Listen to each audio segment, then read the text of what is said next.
Hi there, John Roten along with head coach Donnie Kiefer. It's the Tuscola Coaches Show on AM 1400 The Peak. And our broadcast of Mountaineer football on Friday nights brought to you by Champion Credit Union, serving the residents of Haywood, Buncombe, and Henderson counties for over 75 years. Number 1 Academy Street in Canton, 2311 Hendersonville Road in Arden, and 516 Hospital Drive in Clyde. Also brought to you by Farm Bureau Insurance of Haywood County, Asheville Highway, Waynesville. Remember those folks for all your auto, home, and life insurance needs. And remember, Farm Bureau Insurance, they make house calls. Also brought to you by the WNC Community Credit Union, professional service in a friendly hometown environment. WNC Community Credit Union, 65 Eagles Nest Road, Waynesville. Call them at 456-1840.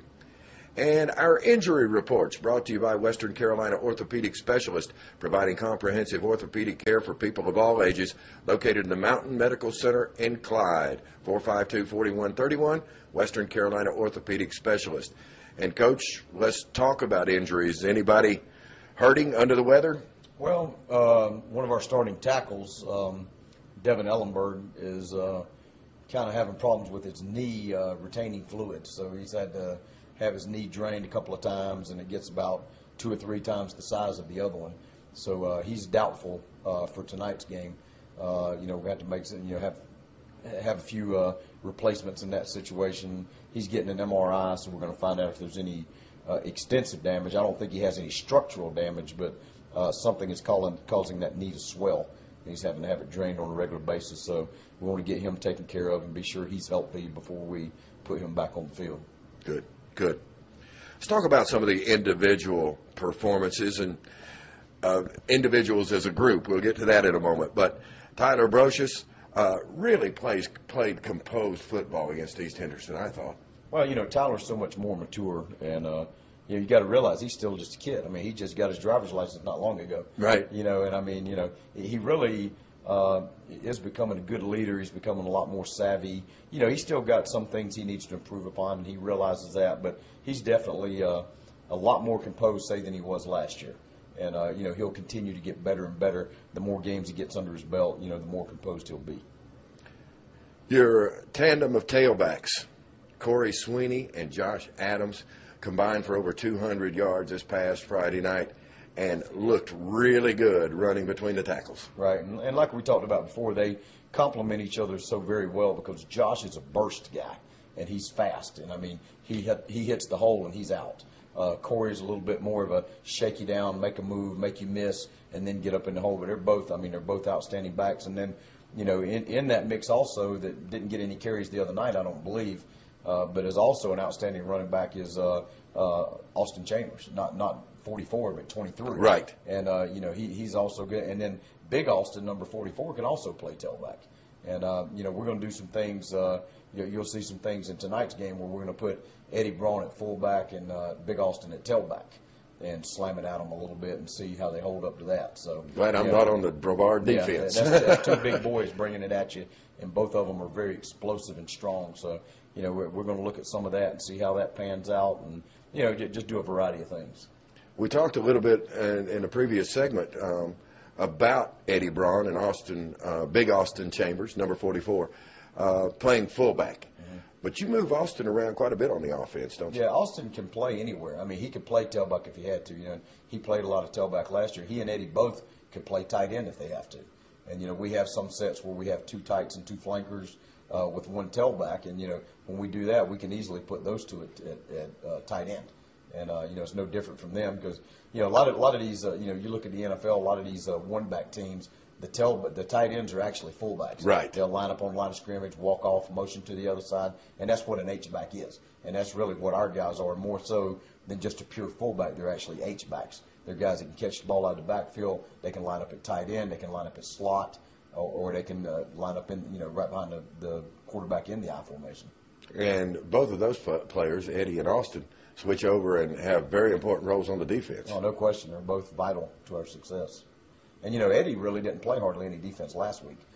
He was injured all week with a shoulder and just couldn't get him quite right. But Alan Sitton, who's a transfer from Inca, moved over here in the offseason. Number 9. Number 9, and he did a great job. He stepped up and just really got it done. And, I mean, we feel real good about him that he's really going to help us, and he's just a junior.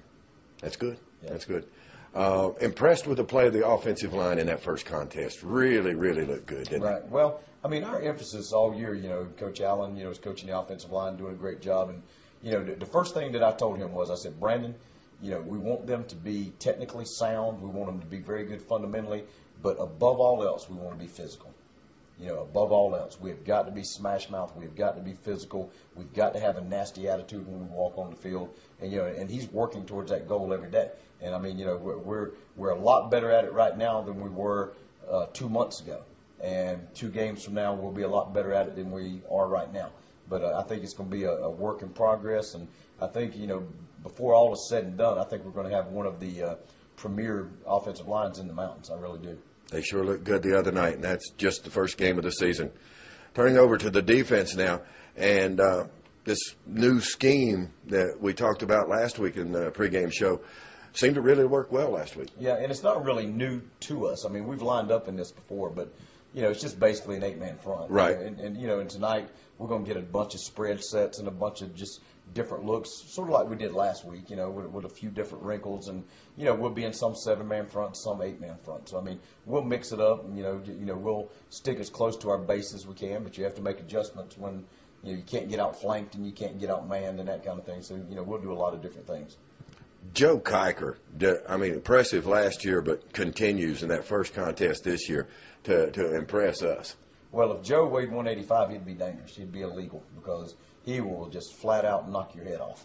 And he has no fear in him whatsoever, and he'll hit you if you weigh 300, and he'll hit you if you weigh 150. Doesn't matter to him. He's a equal opportunity hitter. He'll come and nail you no matter who you are. And he's just a great player. And as he gets faster, as he gets thicker and bigger, I mean, he's going to have, I think, opportunities to play at the next level if that's what he wants to do.